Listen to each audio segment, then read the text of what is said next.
Sherilyn Foster Tucker on behalf of Julia Blevins. Your name? Julia Blevins. I have before me a plea form that indicates that the defendant will be pleading as charged to retail fraud, second degree, the 1 year. Upon her successful plea, while she's agreeing. What starts as a routine retail fraud plea hearing suddenly spirals into one of the most awkward courtroom moments you'll ever see. At first, both defendants appear calm, cooperative, and ready to take responsibility. But then the cracks begin to show. One defendant struggles to answer the judge's simplest questions, while another casually drops a shocking bombshell about being wanted in Texas right in the middle of court. And just when it seems the hearing can't get any more uncomfortable, courtroom tension explodes as confusion, contradictions, and frustration start piling up fast. Was this just nervousness? Or were these defendants digging themselves deeper with every word? Stay tuned, because this courtroom session turns from routine to chaotic in a matter of minutes. I think I'm up a line. You're not agreeing to dismiss anything. The defendant is agreeing to $789.74 restitution. Is that right? Yes, Your Honor. All right. And also there's a sentence agreement to a prosecutor's deferred sentence. That's correct, Your Honor. Yes, Your Honor. And where we go? Oh, did I forget? Counsel's signature. Sorry. No, it's Mr. Cook's fault. Is that yours?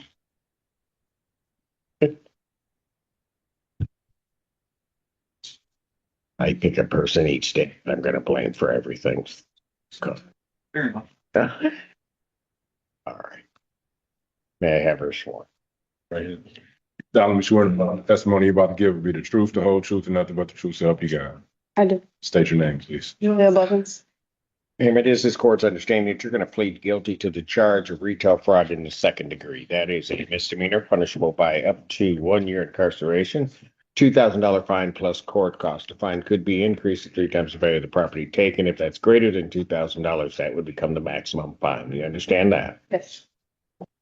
Still wish to plead guilty? Yes. And to that charge, how do you plead? Guilty. Now, you understand that by pleading guilty, you'll not have a trial of any kind. Yes. You signed an advice of rights form, is that correct? Any question regarding those rights? No. Please look at paragraph 5. You'll see a copy on the podium. Those are your rights. If you are part of a trial, you understand that by pleading guilty, you're giving up those rights as well as all the rights on that form. Yes. You understand you're giving up your right to appeal of right. Yes. Are you on probation or parole? No. Has anybody promised you anything other than what's been stated here today on the record to get you to plead? No. Anybody threaten you or coerce you? No. You're doing this voluntarily and of your own free will? Yes. And also because you believe that you are indeed guilty of this offense? Yes. On December 24th, 2025, at the location of 3145 Ann Arbor Sleen Road, Pittsfield Township, Washtenaw County, State of Michigan, what did you do at Meyer that makes you think that you're guilty? I loaded like items into a cart and I walked out past the point of You put merchandise in your cart and tried to walk out of the store without paying? I did walk out, yeah. Pardon? Yes, I did walk out. Okay, you did walk out of the store. All right. And your intent was to steal that property? Yes. Store was open to the public at the time?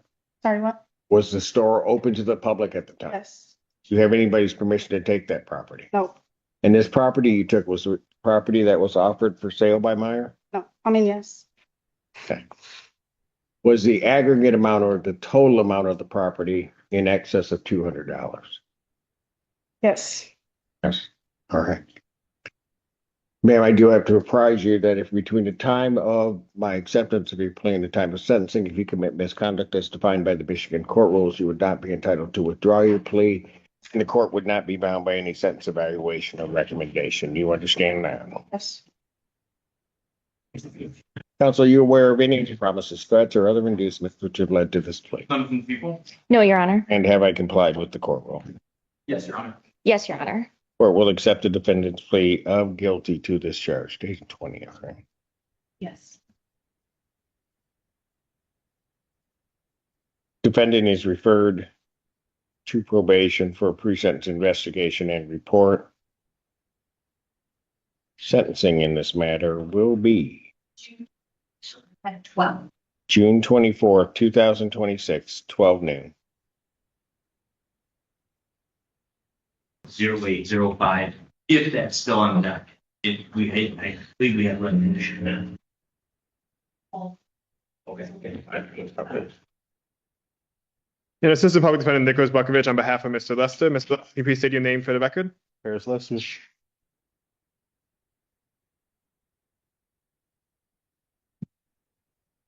Okay. I have before me a plea form that actually is in 1034. Plea form indicates he's going to plead to retail fraud, guilty to the charge of retail fraud, second degree, the 1-year offense. Upon his successful plea to that charge, the prosecutor's office will dismiss the case ending in 1036 in its entirety. The defendant is agreeing to make restitution in both cases for the factual circumstances of both cases 1034 and 1036. That's the court's full understanding of the agreement. That's correct, Your Honor. That is correct, Your Honor. May I have him sworn? Raise your right hand. Do you solemnly swear to affirm the testimony you're about to give will be the truth, the whole truth, and nothing but the truth so help you God? Yes. State your name, please. Paris Lester. All right. Sir, it is this court's understanding that you're going to plead to the charge of retail fraud, second degree. Is that your understanding? Yes, sir. That is a misdemeanor punishable by up to 1 year incarceration, a $2,000 fine plus court costs. The fine could be increased at 3 times the value of the property taken. If that's greater than $2,000, that would become the maximum fine. You understand that? Yes. Yes. Still wish to plead guilty then to that charge? How do you plead? I plead guilty. Now you understand that by pleading guilty, you'll not have a trial of any kind. Yes. All right. You signed an advice of rights form, is that correct? Yes. Any question regarding any of those rights? No. Please look at paragraph 5. You'll see a copy on the podium. Those are your rights which are part of a trial. You understand by pleading guilty, you'll be giving up those rights as well as that form. Yes. You understand you're giving up your right to appeal of right. Yes. You on probation or parole? No. Has anybody promised you anything other than what's been stated here today on the record to get you to plead? No. Anybody threaten you or coerce? No. You're doing this voluntarily and of your own free will? Yes. And also because you believe that you are indeed guilty? Yes. On the date of April 10th, 2025, at the location of 771 Airport Boulevard, Pittsfield Township, Washtenaw County, State of Michigan, what did you do at the Costco that makes you think that you're guilty? Stole something. At the Okay. Costco. So you went into Costco? Yeah, I stole something for the camp that we stay at. Okay, so you tried to leave those premises with property that you didn't pay for, is that correct? I believe they got it back. I'm not sure, to be honest. Okay.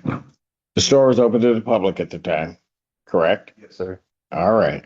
And you tried to walk out with this property. Yes, sir. You didn't have anybody's permission to take that property out, did you? No. And this property that you took out, this was property that was offered for sale by Costco? Yes. All right. And was the value of that property in excess of $200? No, I don't think it was. I'm not sure. I think it's like. Are we doing it based upon a prior, or are we doing it, and you may not know, then you can, I'm not sure. hang on a second, sir.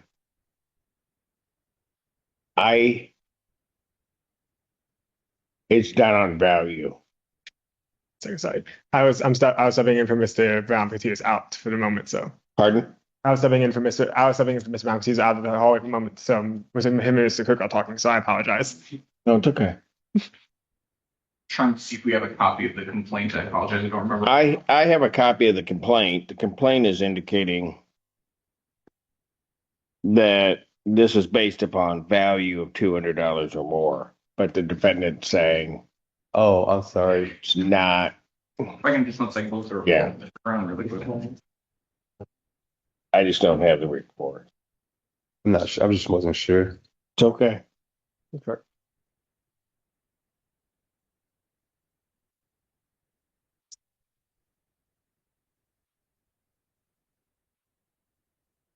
Well, Mr. Mack, nice of you to show.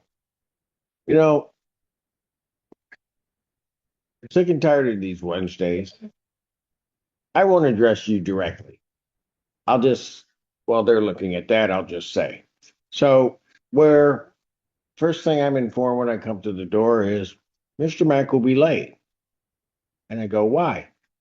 says because he decided he would rather go see Judge Perry before he comes and sees you. And I said, oh, so when I got informed of that today, I was just thinking to myself, that's probably like the 8th time that's happened. Yeah, no, that's how I feel. I'm sorry to inform you that Judge Valvo was substituted for Judge Perry today. And Oh, so that's why, even more so. It was not related. Judge Valvo will have related to Judge Perry.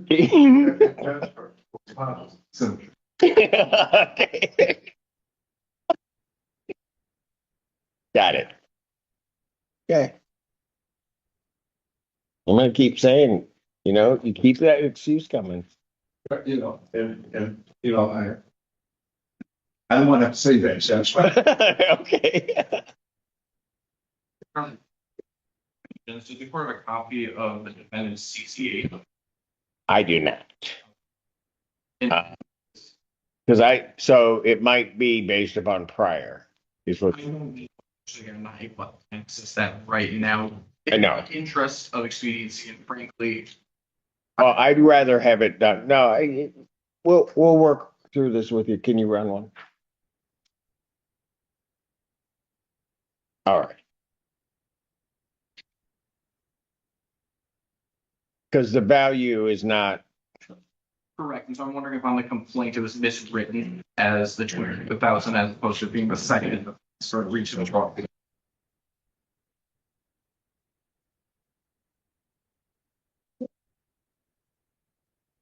it's charged 200 to 1,000 in this case. And let me just.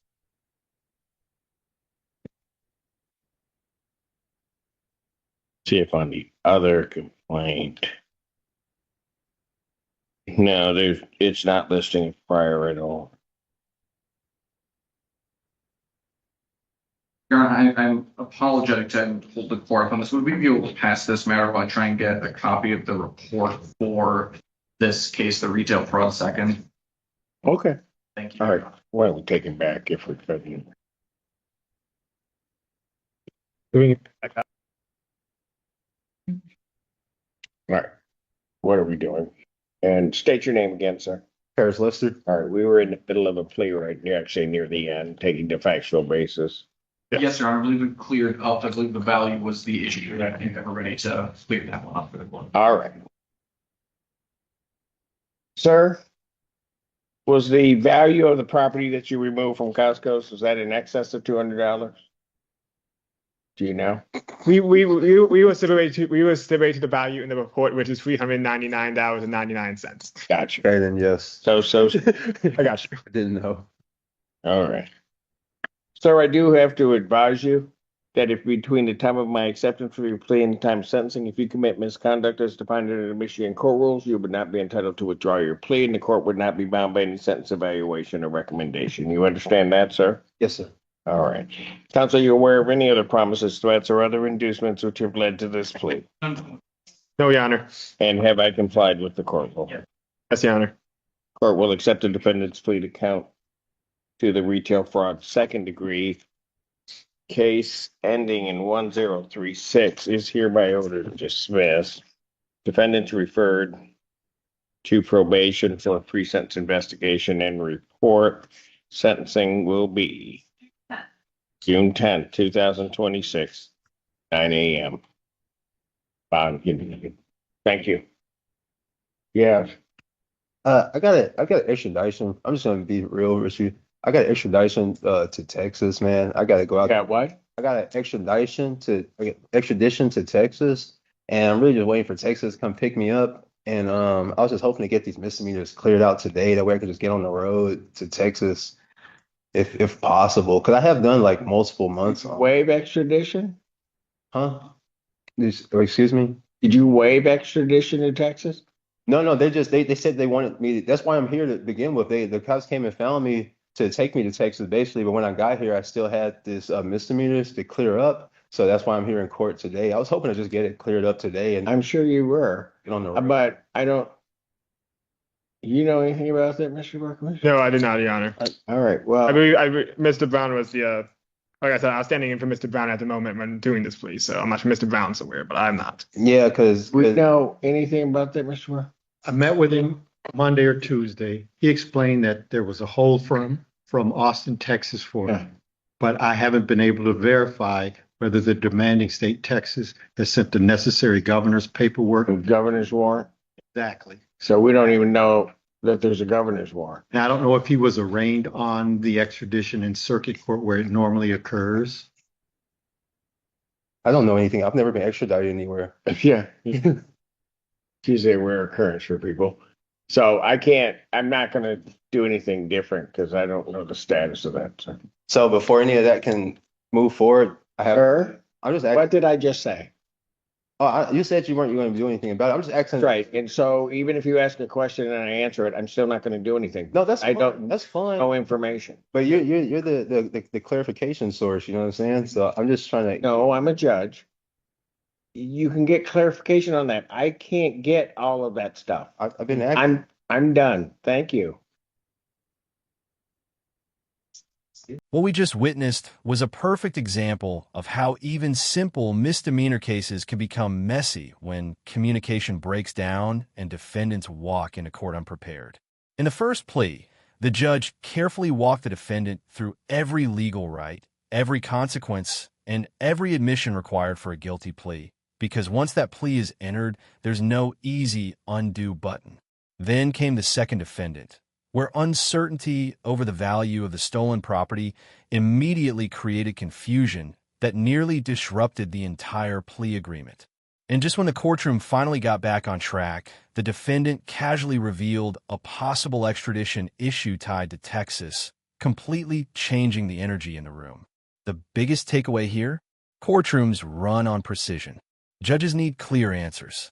Attorneys need accurate facts. And the second someone starts guessing, contradicting themselves, or speaking without understanding the consequences, things can go downhill very fast. You could even hear the judge's patience wearing thin as the hearing dragged on, with incomplete information and off-topic questions. Now I want to hear from you. Do you think the judge handled this situation fairly, or were the defendants making things harder than they needed to? And if you found this courtroom breakdown as wild as we did, make sure to hit that like button, share your thoughts in the comments, and don't forget to subscribe for more jaw-dropping courtroom moments and legal breakdowns.